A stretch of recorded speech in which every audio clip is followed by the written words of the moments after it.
everyone, welcome to our today's International Women's Day special show. And our today's theme is Ancient Wisdom for Modern Professional Life. Women's Day we celebrate. It's a great opportunity to recognize the wisdom, strength, achievement of women from the diverse field like leadership, education, entrepreneurship, also the personal growth. In today's modern life, it's very tough to manage the professional life, the personal life, the inner well-being. And sometimes some wisdom from the tradition help us in a better way to handle this situation with more clarity, more confident. And to talk about this, today we have our guest, ModMonk Aanshul Bafnaa ma'am. She is a business psychologist, leadership expert, spiritual coach. Also, she is the founder of ModMonk Consultancy.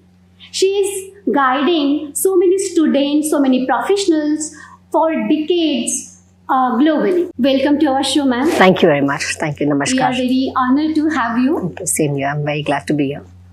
So, I would like to ask you that you are from a very unique field, I would say. Yes. So, what actually inspired you towards this spirituality, leadership expertism, all those?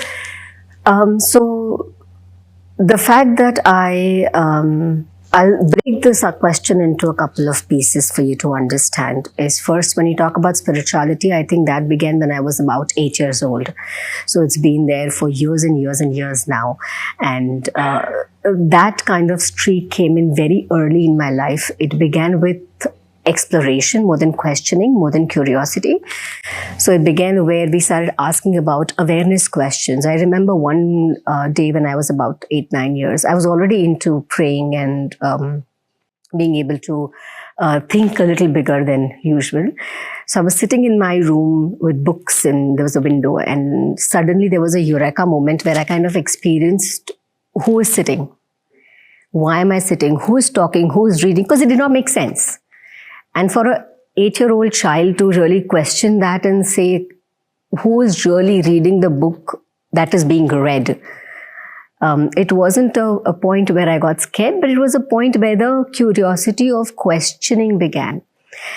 In the area of my professional growth, began as wanting to be a medical student, then went into education where I come from a business family. And I studied 8 years in London. I did 4 of my masters, one being business psychology, one being advertising. During that period of my life when I was in the corporate world and at home when I was seeing people making leadership decisions, there was one very important question that kept on striking, that when the decisions are they made consciously? Remember, spirituality, first of all, I think it's a very ununderstood word. A lot of people talk about spirituality and then they say, let's manifest, and that's spirituality. Let's kind of focus on breathing, and that's spirituality. And let's, do all of those fancy things that the Western world is doing today. All of that you see on Instagram, by the way. So, but spirituality is basically Adhyatma, which is Atma's Adhyayan, and it's not religion-based. It's understanding who you are, what your awarenesses are. That is spirituality. So spirituality is understanding consciousness, and leadership is making those decisions consciously. So me being in the area of self-study, and being in the area of scriptural studies of spiritual old texts, I studied business. And then I thought it's important because I was in the areas of corporate world where I worked with, I was telling you, with JWT, I worked with TCS London, I worked with Bloomberg UTV. Senior leaders, however senior, and I'm going to be very, very open and blunt about this on a very open platform, is I'm working with CEOs and CEOs and CFOs. They do not, or some of them really struggle with awareness. They struggle with making decisions because they do not know a lot of background of themselves. Insecurity hai, fear hai, incompetence hai, ya confidence hai. All of these areas kind of they struggle with, and they're still making decisions. So I've seen boardrooms struggling to make the right decisions because they do not know where their anchor or their compass is kind of pointing out to. So and because it was already inborn, I don't think I made a conscious choice that you're asking me to take leadership and spirituality together. I think it was a universal choice given to me that this is what you're going to do. So the time that I'm actually teaching a lot of scriptures and teaching meditation in a pure spiritual aspect, I am dealing with corporates to blend that spirituality in the modern world. I think the dichotomy of the two things here, that spirituality is different and modern world is different, I think that dichotomy needs to end, because both of those things you cannot not have spirituality. You cannot not be in the modern world. You cannot not have AI. You cannot, regress behind in your living. You're going to move forward. So you need to blend that to make the right decisions, to be anchored, because otherwise there are a lot of young people here, and it's true that these people will then become leaders, become directors, become producers, become, back-end people. But they will have pressures. And how do you handle that thing? How do you make a conscious choice? How do you anchor yourself in your own knowing and not become... It's very common for you to look at somebody and say, oh, I would love to become like that person. And you'll do everything in the world to copy the other person. But we are not even ready to buy a second-hand cell phone. But we are ready to become second-hand people. So it's important. This is what we are trying to blend when we talk about spirituality in leadership. Help them anchor, help them make decisions. Vasudeva Kutumbakam. We say the whole universe is one. The leader needs to understand this. Most of the leaders I'm seeing in the corporate world, I shouldn't say most actually, it's unfair, but at least 50% are managers in the role of leaders. You mean manager? Yes. There's a difference between being managers and being leaders. Managers are people who manage things out. They'll tell you what to do, etc., etc. Leaders lead. They create leaders. They create entrepreneurs. They create thinking. So there are many leaders, managers now in the role of leaders who are still managers in the head. Okay. But not leaders where they should be. So leadership and disposition is there. So how you are defining that managerial role and the leadership role? It's very different. It's like apples and oranges. Because you'll see when we talk, because I teach management, pure management, right? So when we talk about management, it is, leaders need to be managers also, but there are some managers who are constantly trying to do things. You will experience even at workplaces that I'm telling you to do X, Y, Z, and then constantly at you, micromanaging and telling you, ye hua kya? Has this been done? Has this been taken care of? Has this, and you're constantly doing that. Whereas leaders, they will create managers to manage things and they will do the bigger picture. There's a vision that's involved. There's a bigger vision in that thing where it is involved, that you are actually having a bigger aim, bigger objective. You will not, as a leader, you don't tend to get into nitty-gritties of how this is done. I want it done, I leave it to you, I trust you, and I will build another leader with me.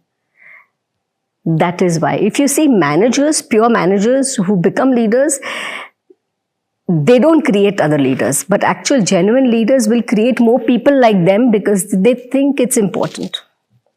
I think it's a very detailed dissection of management.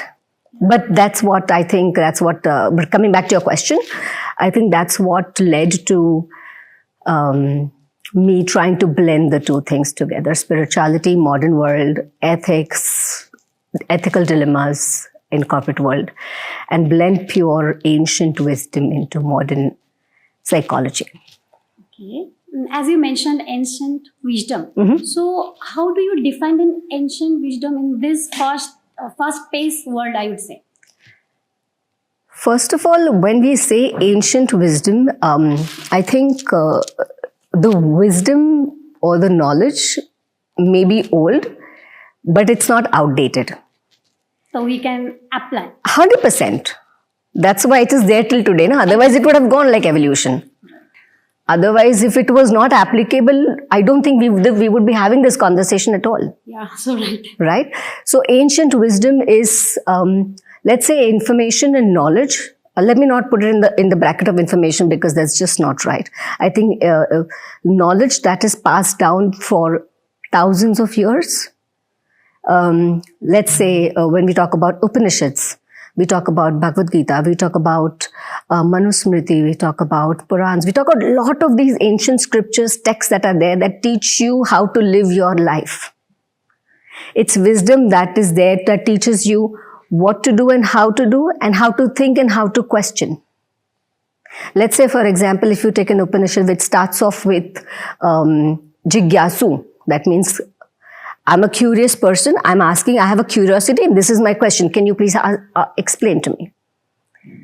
That means it teaches you to question. In the modern world, it's important to question. To have the right kind of a question. Questions, and it teaches you, the ancient wisdom also teaches you to ask the right question. Because only asking questions will not help. It is giving you how you move from material world to conscious world.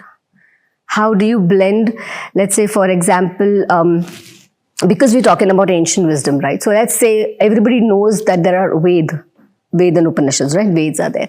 Ved has been, every Veda has 4 sections. Now look at the beautiful, it's structured. It is very, very structured way for you to kind of implement immediately. If you look at the Vedas, there are 4 sections to it, right? So the first section is about, I'm speaking in a very general layman term, right? So the first section will talk about exactly what to do. A lot of people get stuck there. So let's say how to, how to do a particular ritual.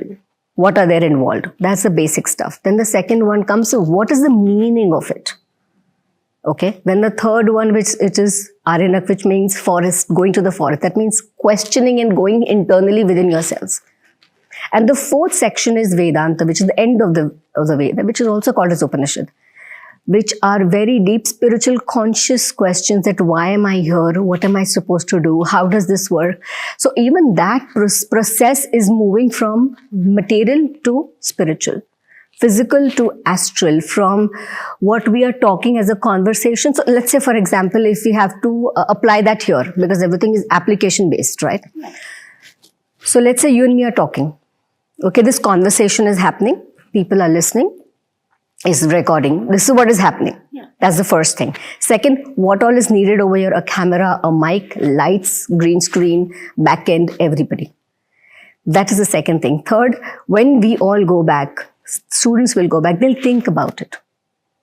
Okay, so probably internalize these things. Okay, what was really happening? What did I learn? And then the fourth stage will be when they'll start implementing the very, very subtle content. They'll pick up 1 or 2 pieces of this whole conversation.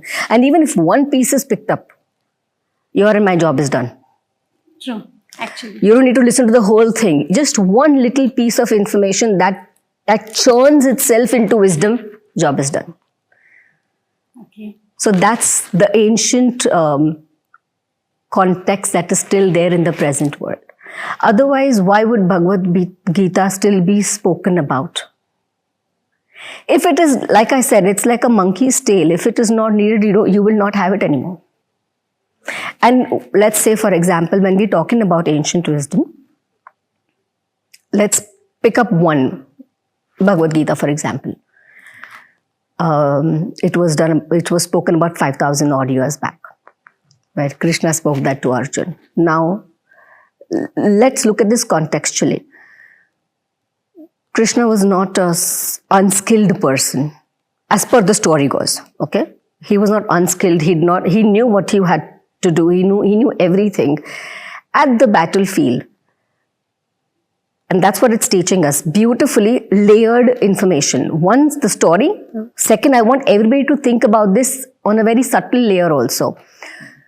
What is happening there? He's put off his bow and the arrow and saying, I'm not going to fight. Yeah. Right? But really what is happening? It is not that he does not know how to fight. He was leading. He was leading, but he did not know how to fight. That's what leaders are today. They do not know how. It's not that they do not know. But what happens is at that given moment, you are filled with fear. You do not know what you're doing. You've got confusion. And that happens in every day in everybody's minds. Just like Arjuna. 100%. Are you not dealing with somebody who's close to you? Are you not dealing with a situation at workplace like, oh, I need to do this, but that is a senior and I cannot say this to that person. Yeah. And what is Krishna doing is he's what he is. He can easily say, oh, do X, Y, Z. Right. He can guide and tell you, oh no, do this, do this, do this. But is he doing that? No. No. He is not telling you what to do. He is not even giving you motivational Instagram speeches.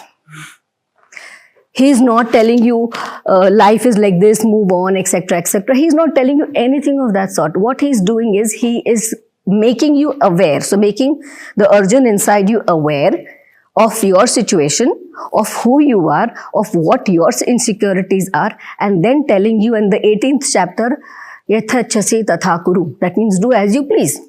Are we not doing exactly the same thing? Yeah. That is why we want one of those friends in our life who can be unbiased, non-judgmental, tell you exactly how it is, unsugar-coated, and all the hashtaggy trendy words that we use. Who can tell you exactly this is the situation, now deal with your nonsense. And so on, that the whole scripture goes. But my point to you here is, the point I was trying to make is, these ancient or these old wisdom are very, very applicable today. I think we only do not know how to apply it. I think the application part is not understood very clearly how to apply it, but it is very applicable. Yeah, true. Actually, I had this question about Bhagavad Gita, but before I asked, it was answered. Yeah, truly. Yeah, now I can understand that, yeah, truly, that is how everything is actually going on. Absolutely. I'm amazed, literally. I'm glad. Thank you. Okay. So, ma'am, today's young professionals, also every kind of professional, actually in the modern world, think that spirituality and the corporate world is like very much opposite. So, what is the thing that it's connect that both thing, like spirituality and corporate world, corporate life, the competitive stages? So, how that spirituality solve the problem of corporate life? Okay, so I think I started this answer before you actually asked the question, but again, let me break this a little more for you. The professional modern life, the so-called corporate life, you agree that psychology is a part of it? Psychology. How you think, your behavioral, your cognitive thinking, how you respond, emotional intelligence, how to talk in front of somebody, and how very smartly not to talk in front of somebody. When your work is not, your work is not going to get done. Yeah. Keep quiet. These are things that you know, right? So this is your mind telling you how it is done. Yeah. It's your experience that is telling you how it is done.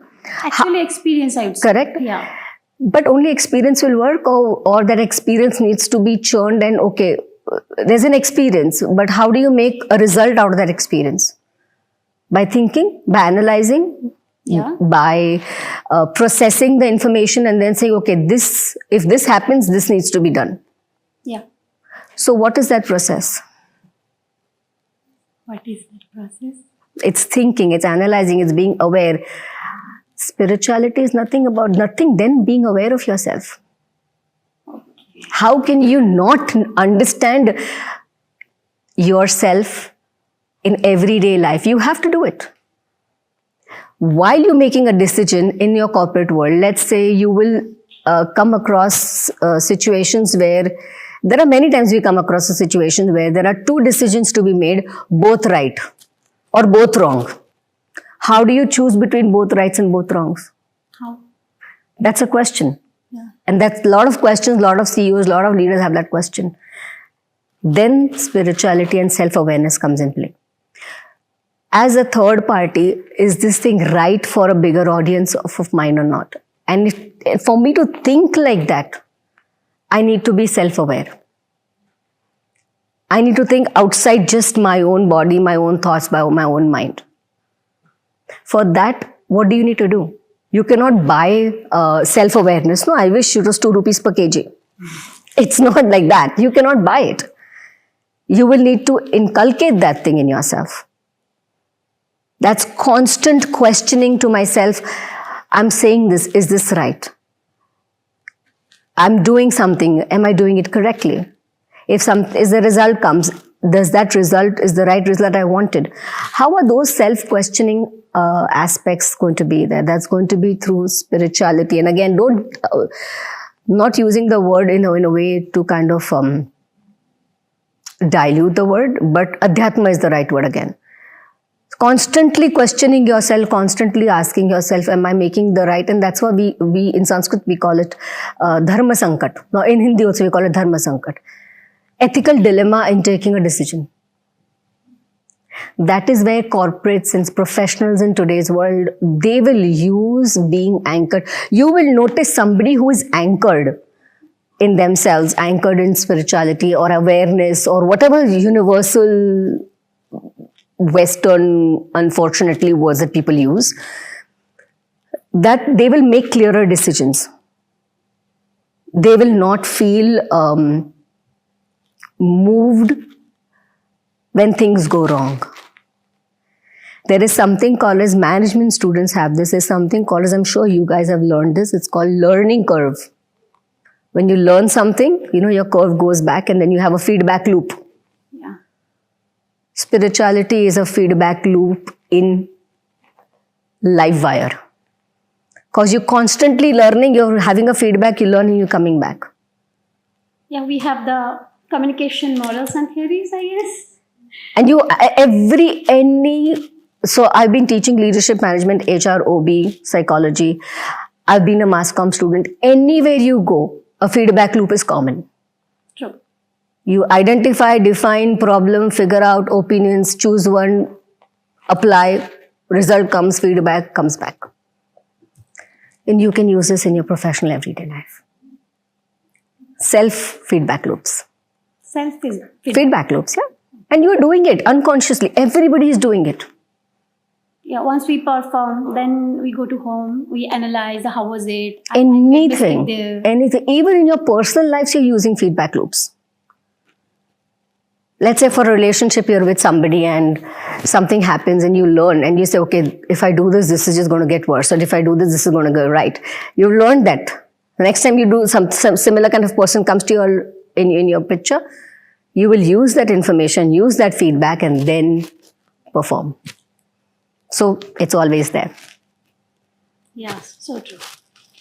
So as you are mentioning the Bhagavad Gita Upanishad, so I would like to ask you that which ancient philosophy or tradition that you feel the most problem solving for in this world? Good question.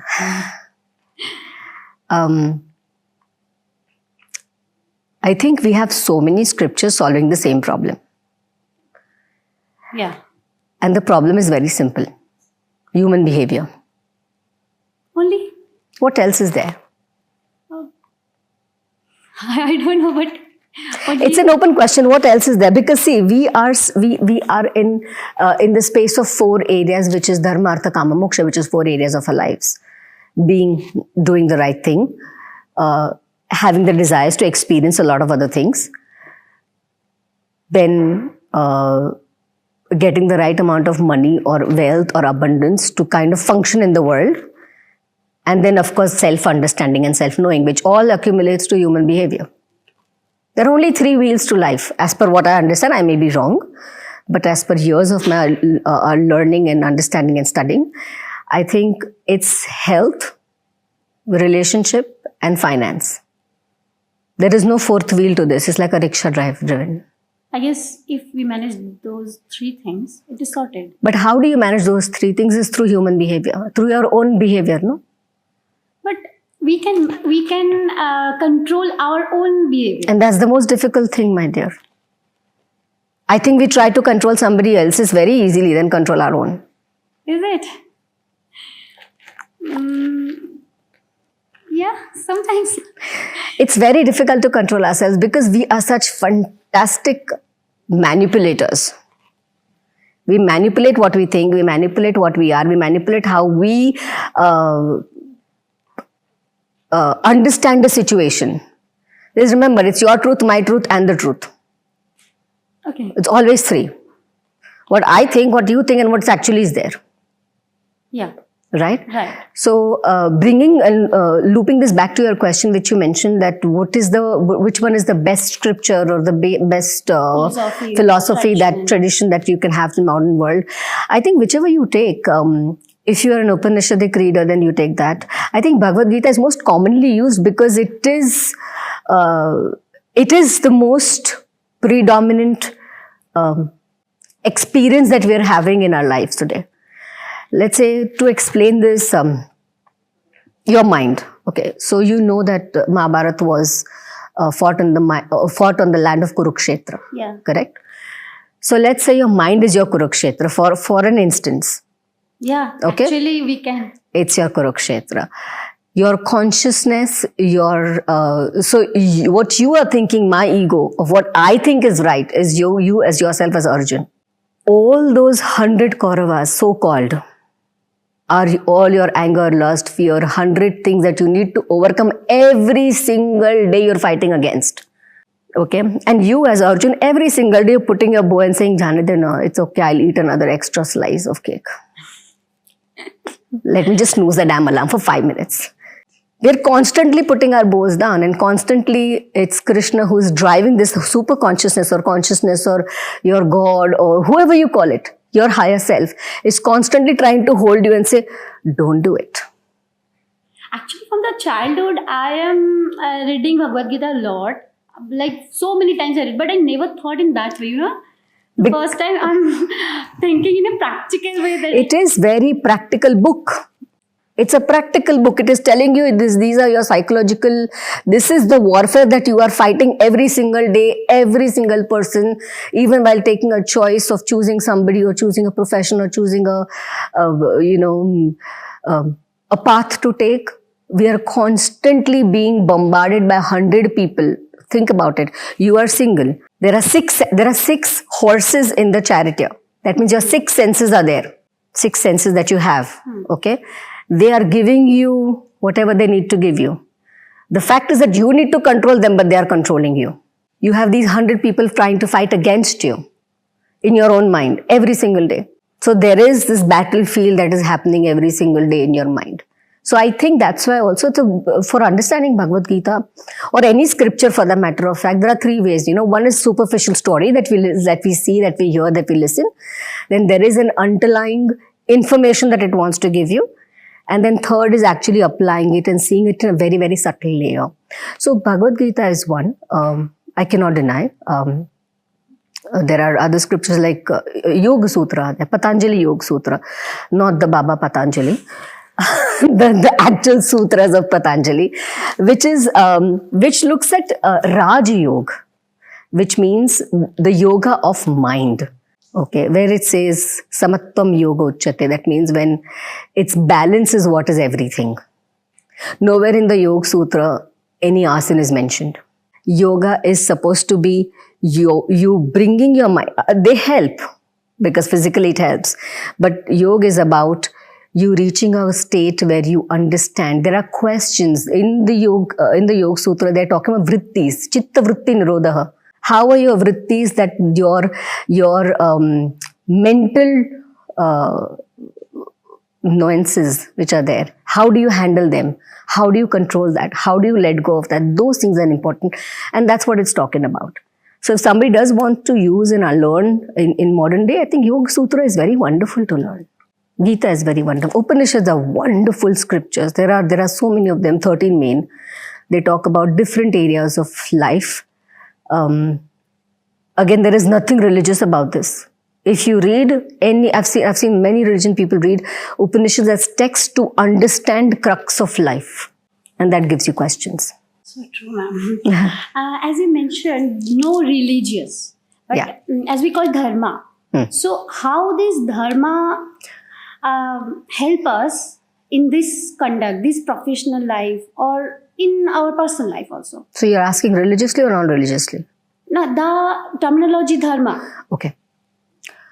Maybe Again, dharma for Hindu, for Muslim, for some other religious. okay, so let's understand dharma first. Okay, very, very important. The Sanskrit word of dharma means, example given to you. There's a glass of water. Okay. What is the dharma of what is the dharma of that glass? To hold the water. Yeah. That's what dharma is. If you're a human, your dharma is to have that qualities of a human being. That is the basic meaning of dharma. So in Sanskrit, when we say dharma of something, dharma of the glass of water is to hold water. The dharma of a glass is to hold water. So your dharma is to actually be like a human being, because that's what you are born in. And it's nothing to do with religion. That's the actual one of the definitions of dharma, because there are many definitions of dharma. Then when we look at, you said dharma for people how to behave. In this professional conduct, how dharma So is then, guiding. okay, so then also you have to, so if you are a professor, what is your dharma as a professor? To guide my students. There you go. If I'm a leader, what's my dharma as a leader? To lead. To lead, to be honest, to be non-judgmental, to tell my people where they're going wrong, and with compassion teach and learn and guide them. As a mother, my dharma is to take care of the child, to nurture. As something else, my dharma is something else. True. So we have to understand, if you are in the professional world, what is that role that you've been given? That is your dharma. And of course, ethics worldwide, I think ethics is different for different people.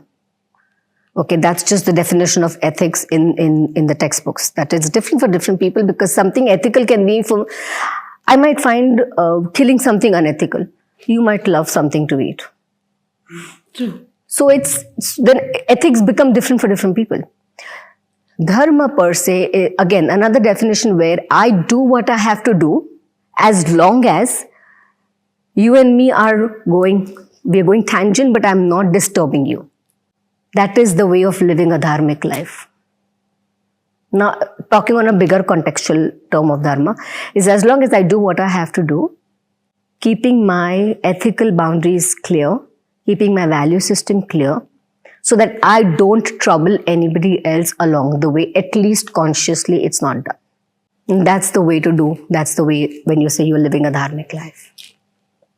Take care of your own thing only. Don't disturb others. Well, it's easier said than done. It's easier said than done when we say, well, I will not disturb somebody else's. But sometimes happen, like something is good for me, I'm doing that thing, but maybe it is unknowingly impacting somebody else. As long as you don't know it, no? Okay, unconsciously it's happening. You don't know it, you are not doing it consciously, you're doing what is right for you. As long as that is happening, you're fine. The minute that thought comes in, it's done. It's a lot to grasp, and I understand, because the concepts that we kind of read about or scroll through, I think a lot of the people are not. There's a lot of knowledge floating. We are in the world of information overload. Yeah. There is a lot of information. I call them, I'm sorry to use the word here, and apologies if I kind of offend somebody, but there are a lot of Coursera teachers. When I say that, that means you do like a 2 hours or 4 hours of course online, and you suddenly become the expert of something.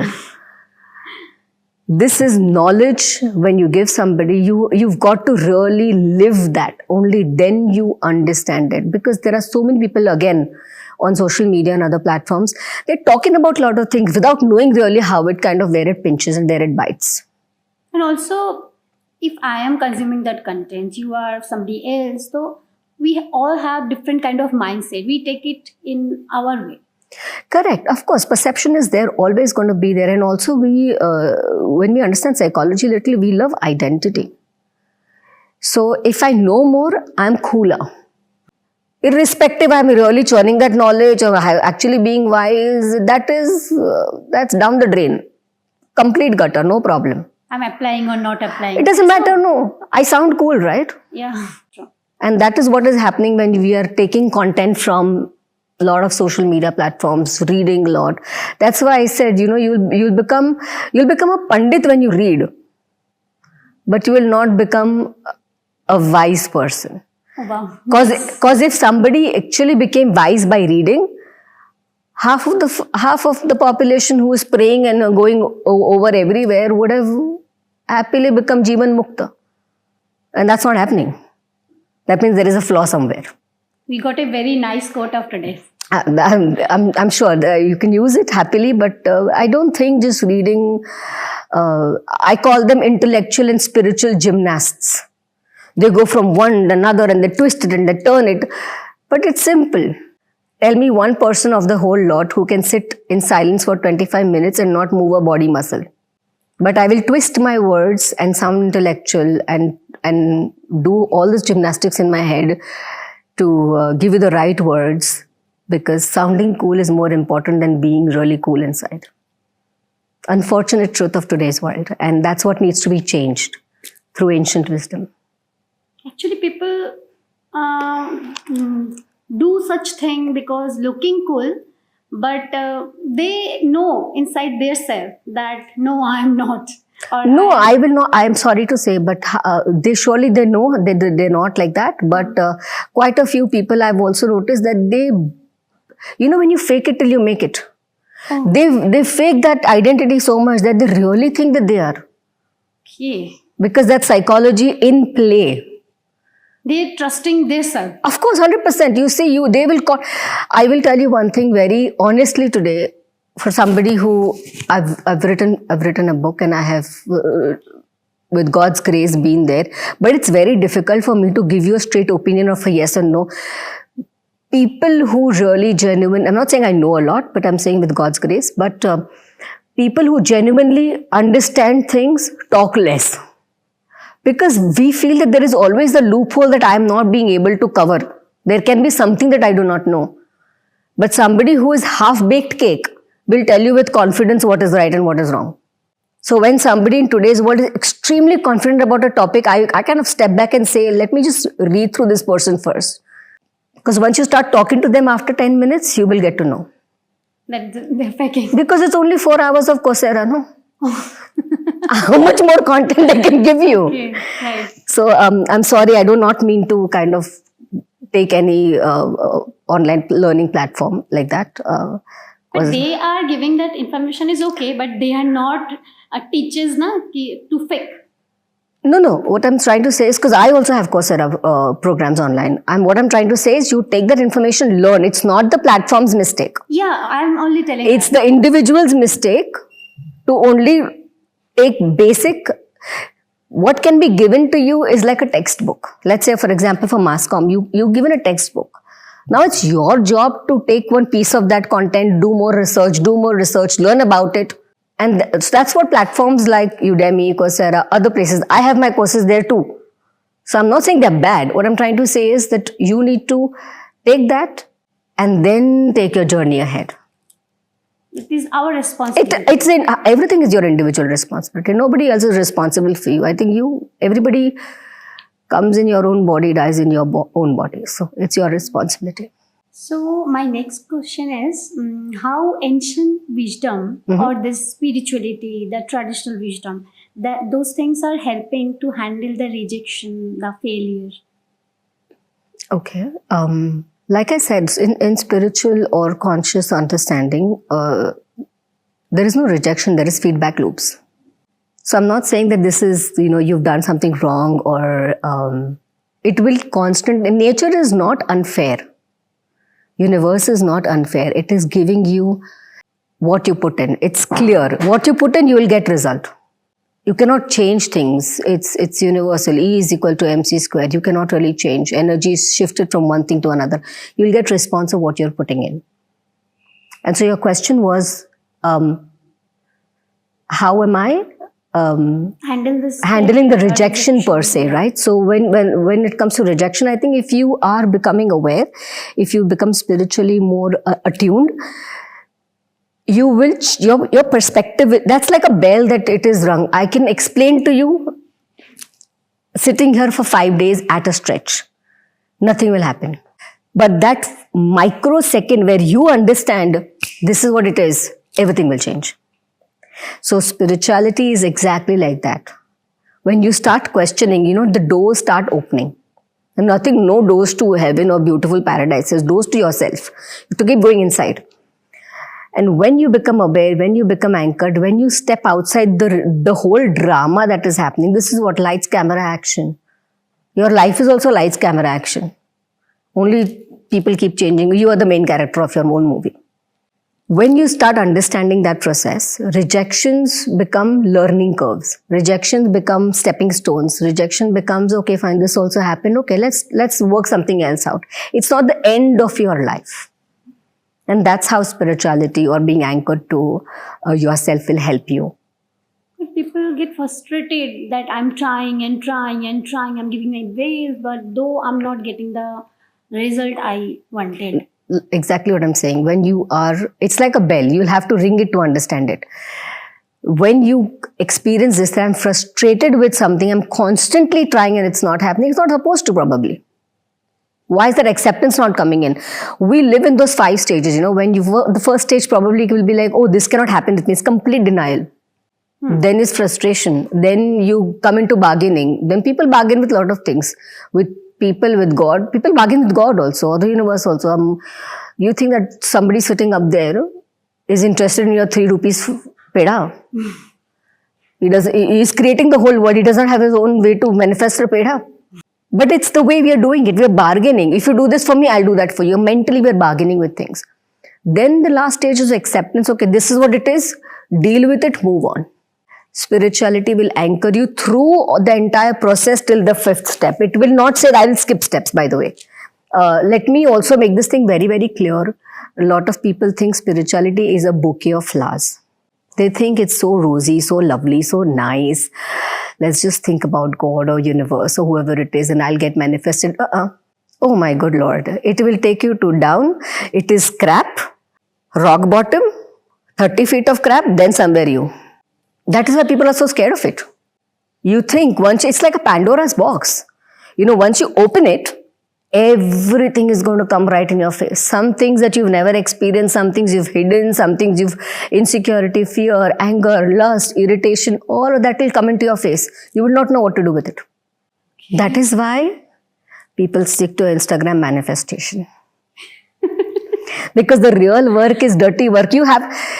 It's like cleaning a gutter. And you expect that nothing is going to come on my hands. No, you're going to stink. You're going to experience those things. But once done, you will shine like nobody else.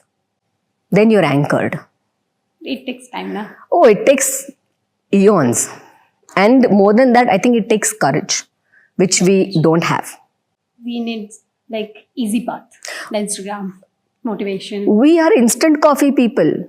We want instant coffee time with brewed coffee taste. We are very weird people. Humans. We are in a way that we want the best, the richest aroma taste, but we want it like that. Open a sachet, khola ghola, pee liya. The brands are providing. Take it, no then. There's nothing wrong in taking it.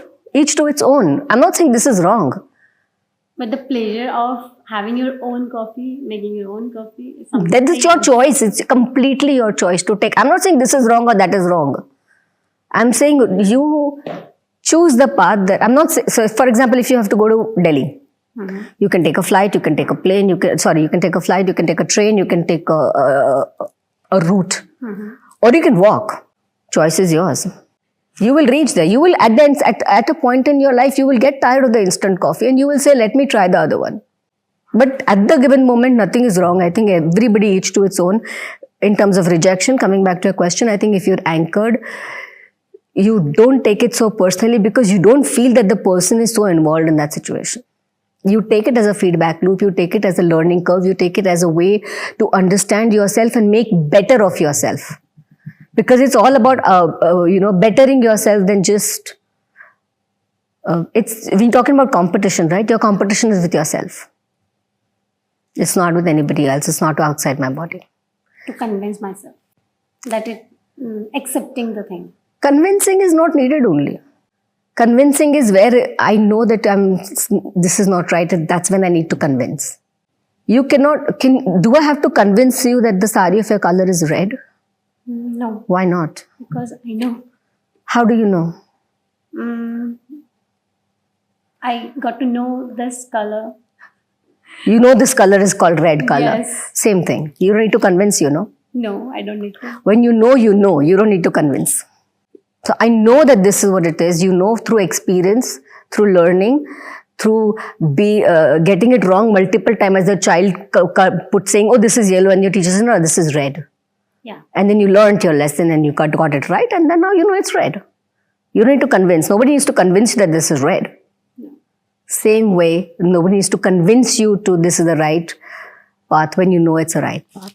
Okay. I hope I'm kind of in the right frame of your question and answer, because I can really go all over the place to answer. Actually, after you told about the rejection and failure thing, how to accept.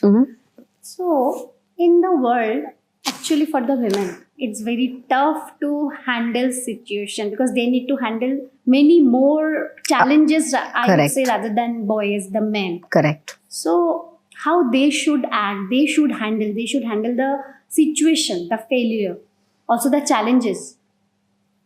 I think first thing we need to understand is spirituality, answering your question with spirituality, taking the help of social conditioning, because that's psychology. Okay. Lot of us come with social conditioning of how it needs to be than how actually it is.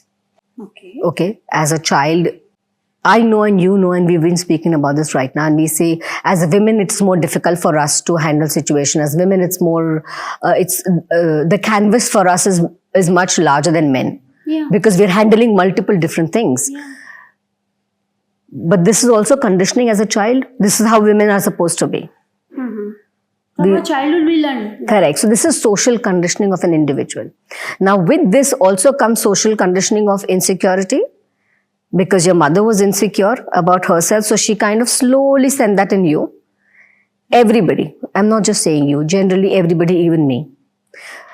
Social conditioning of be polite, don't say your mind, don't overthink, you don't need to think. Don't ask questions. Do what needs to be done. If you do this, something else will happen. So much so that don't laugh too much, you'll cry. It's a very Indian popular belief that we have. If you laugh too much, you'll cry. Even unconsciously we think, today we are laughing so much. Tomorrow it's going to cry. Yeah, something is going to come up. What nonsense. Why have we been conditioned like that? So the first thing for women to actually do is uncondition themselves. And I'm telling you, they're very fierce women.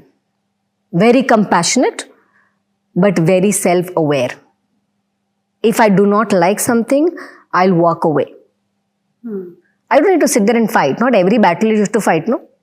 You can choose your wars and choose your battles. So for women per se, I think, as a woman I'm talking, that we need to be okay with not being accepted. That's the biggest thing that women kind of fight for. The wanting to be accepted. Please take me, please love me, please accept me, please all of that jazz me. No. Why are we so scared of being by myself? Nahi karna, baat jao. I'm happy alone. People cannot, not sounding rude, but women, I can openly say this because I'm a woman. If a man had to say this, he would have been trolled. But women don't even go to the washrooms alone. Chal na, we'll go together. It is, right? Yeah. I'm like, no, you can go for your coffee alone, go for your washrooms alone, go for your cinemas alone. Why cannot we trust ourselves to do things that we want to do? Because you don't want to do it, okay, I'll also not do it. It's your choice, your call, your life, your questions, your understanding, your path. Take the damn thing. It's yours. You're born in a woman's body. Tomorrow you'll be born in a man's body, and you'll carry women's emotion there. So you'll be like a man with emotional baggages. So I think we need to come out of this whole concept of men and women per se, because they're very biological. Yeah, they're psychological also. But think from a bigger perspective, as a spirit being, as a being from a soul perspective, the growth of an individual. So what can women do is your question. Yeah. Coming back to that, I think what women should do is go back home, open a book or take a mirror. Practical thing I'm telling you. Take a mirror, look at yourself and see what things that you are hiding yourself from. If you have to put your foot down and say no to somebody, no to a relationship, say it. If you're not okay with something, say it. Having said that, I'm not saying the feminist crazy people that there are there. Okay, I'm not saying that. I think what you have to say is with compassion and with love to yourself and to the other person. I'm not saying men and women are, they're equal in many ways. For sometimes women are far more superior than men. And if a woman can experience the pain to give a child, I don't think a man can. Okay, but that doesn't mean men are any less. You need two wheels for that cart to run. Yeah. That's two energies for that cart to run. It's not, and this whole concept of empowering women, they don't need empowerment. They're very empowered. Please do not empower women anymore. They're very empowered. They just need to know that their own power, where it lies. So I think if you start questioning yourself, if you start really giving yourself time, if you start prioritizing yourself without being uncompassionate, without being rude and mean, I think that's what you need to do. Sometimes women become like they go on a whole different runway where it's completely about themselves and not about anybody else because I want to improve myself. No. There is always a balance in the nature. But when we take decision for ourselves, we say no, then it's like selfish. There is a very thin line between being selfish and self-centered. Being selfish is not completely wrong. Like I say, you're born in your own body, you're going to die in your own body, you have responsibilities of yourself. Now think about it. If somebody has a child, and if the child is experiencing exactly what you're experiencing, will your decision change what you tell the child to do?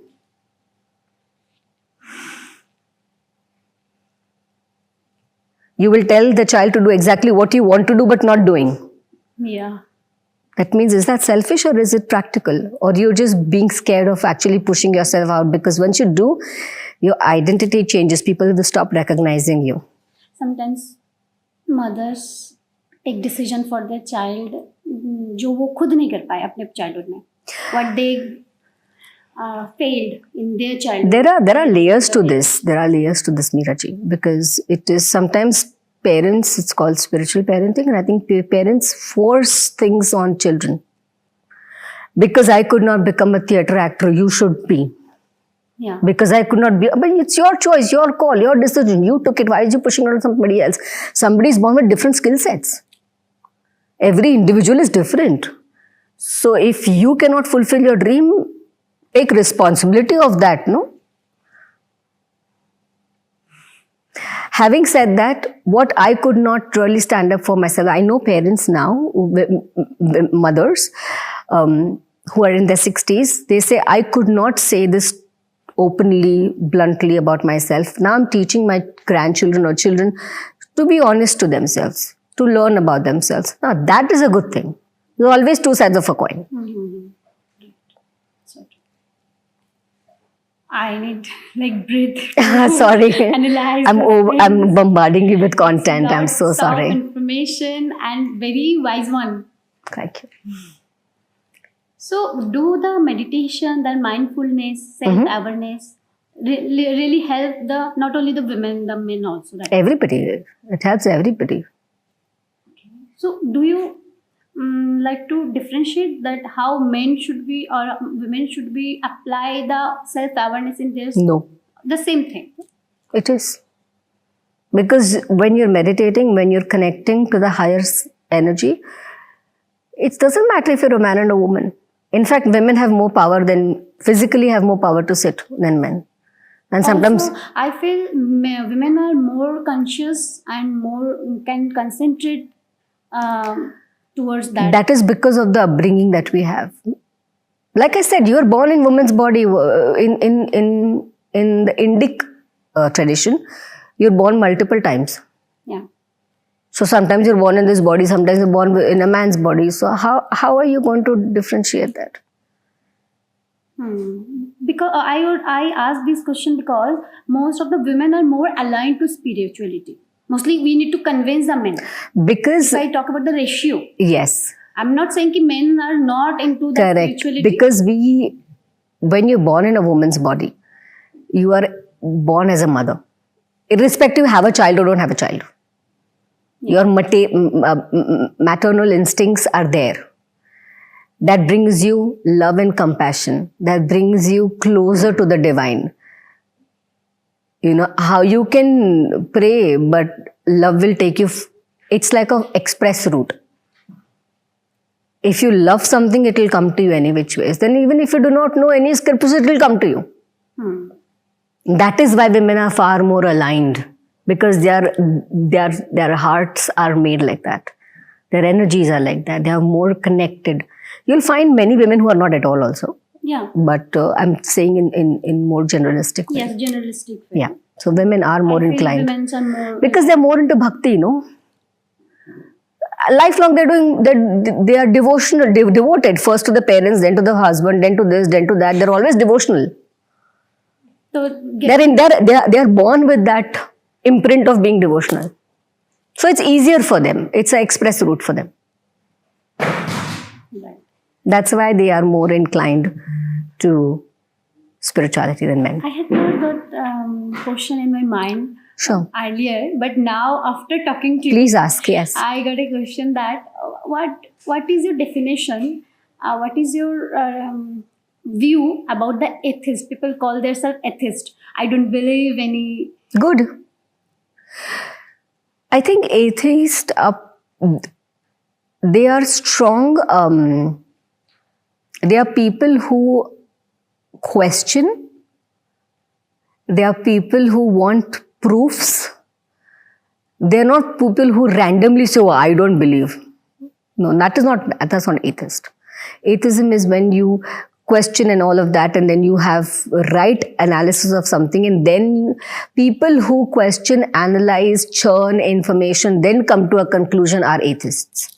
But our lifespan is very small. In this, That is why we have multiple lives, no? That is why to worry about the rejection? That is why the feedback loop is important. That is why the repeat telecast is going on. Okay. That is why the whole point. Janma you were telling about. Yeah, you are in a repeat telecast, no? Otherwise, you tell me, how do you meet somebody and just say, see, because I'm a past life regression therapist, okay, so this is my work, also a part of my work. And when you look at somebody with divine's God's grace for years that I'm doing this, I can see somebody and I can tell you if I've seen this person in my previous life or not. But you can also experience that. When you meet somebody, you're like, I really like this person. I have no idea why. I've not spoken to this person so much.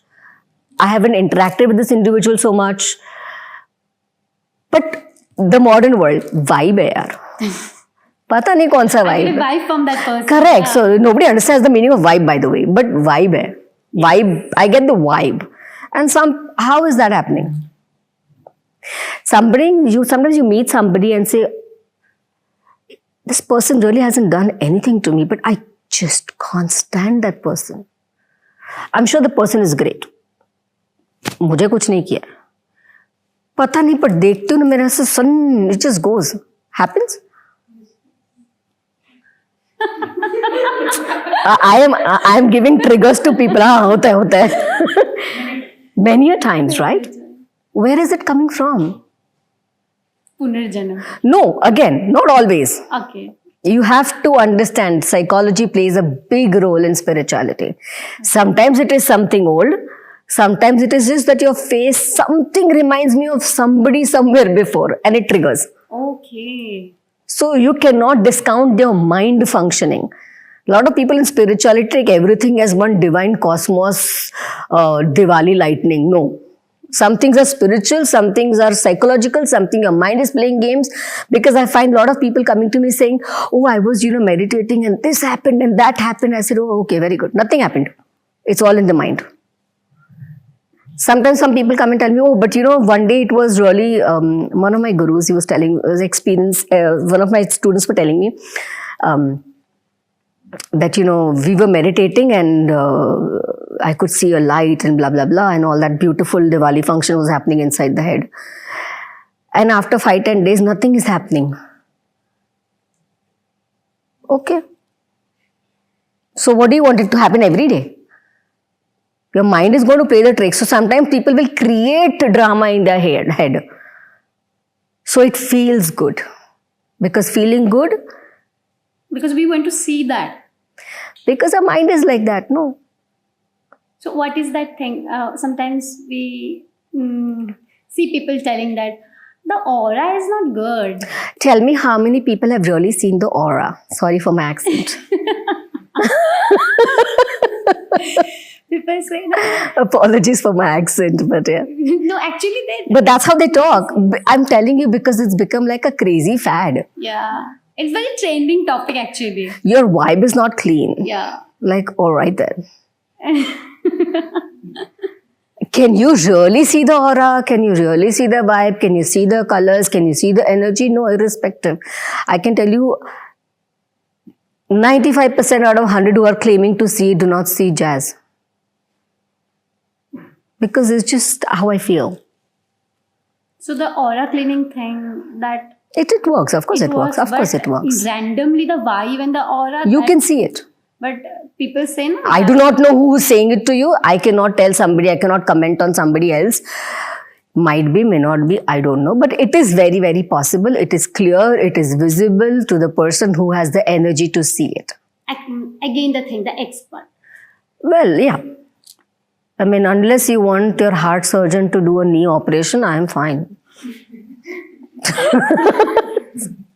Makes sense. Yeah, really. So, how does that meditation come in the frame? Like, how it is working in this?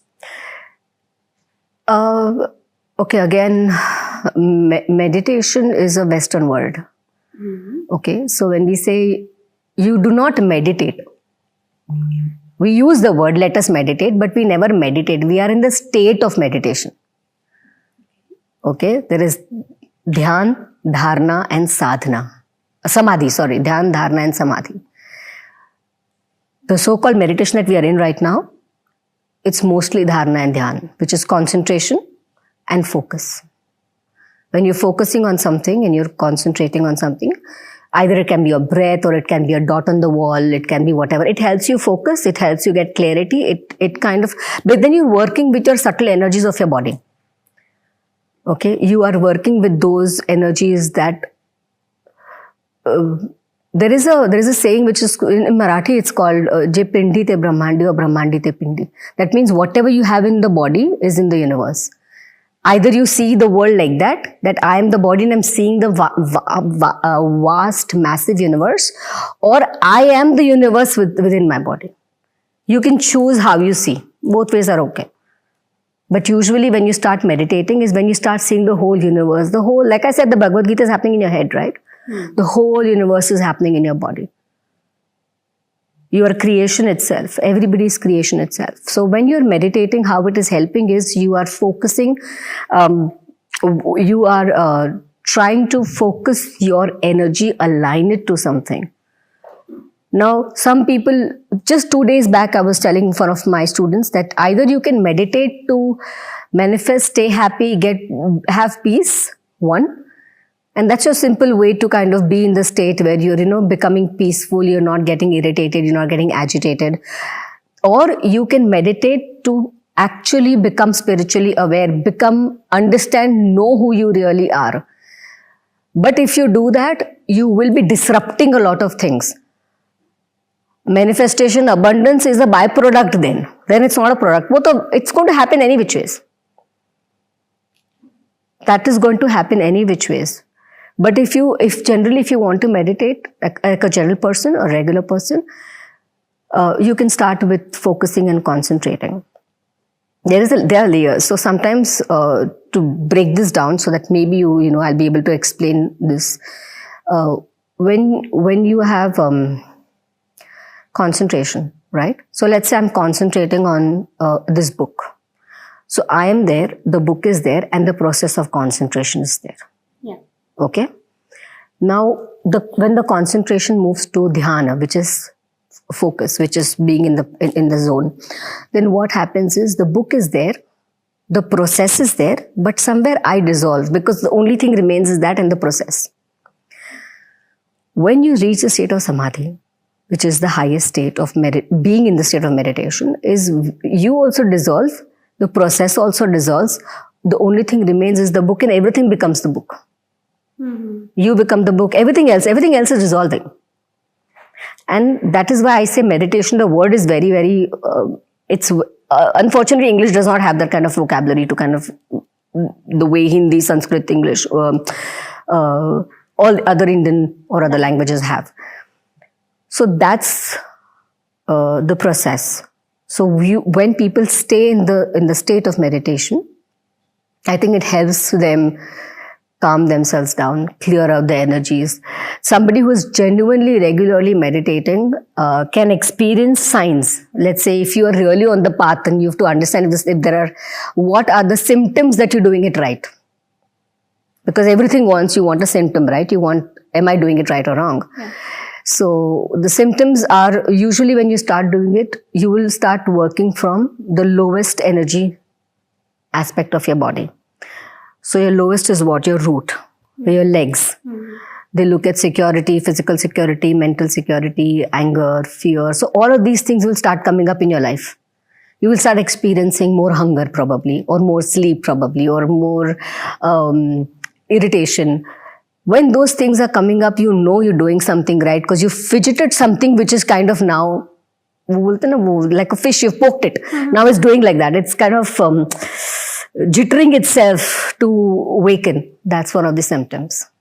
But then just continue doing it.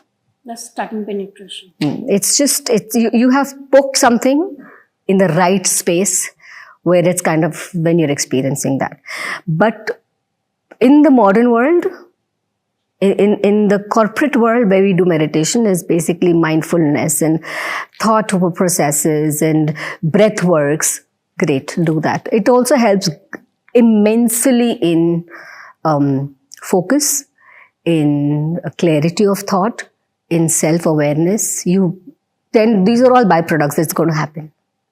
Okay. Decision making. Can you please suggest some of the habits or those you are explaining so that our student can apply in their daily life to focus on study, or after that they will go for the job, the professional life, how they can apply this thing? I think simple stuff. I think only if you just focus on your breath, let's say 25, 35, 51 times, just focusing on the breath going in and coming out. And then if you want to chant something, you chant something, but then do it, then increase the timing. So first do it for 5 minutes, then do it for 20, then do it for 25 minutes. Then if you are a student of yoga, you will know how to do a kumbhak, which is breathe in and stay or breathe out and stay. There has to be, between two breaths, there's a little fraction of a time. That's a very important time. Neither inhaling nor exhaling. Focus on that during that time. It's boring because what you're telling me, it's not fancy. People want fancy stuff, but the simpler it is, the more boring it is. Do it rigorously, do it religiously, do it every day. Like it or don't like it, do it, and you will see the results. The breathe work. 110%. Just breathe properly. That's all that you need to do to begin with. Do it for at least 5-6 months and then we'll see. But for a person to do it for 5-6 months, they need to be really very, very dedicated to it. because it is not fancy. Yeah. If I tell you to take a red color and open your, have a red thing and then think about it's 7:05 and then you say this, these are all fancy stuff. This is all magician stuff.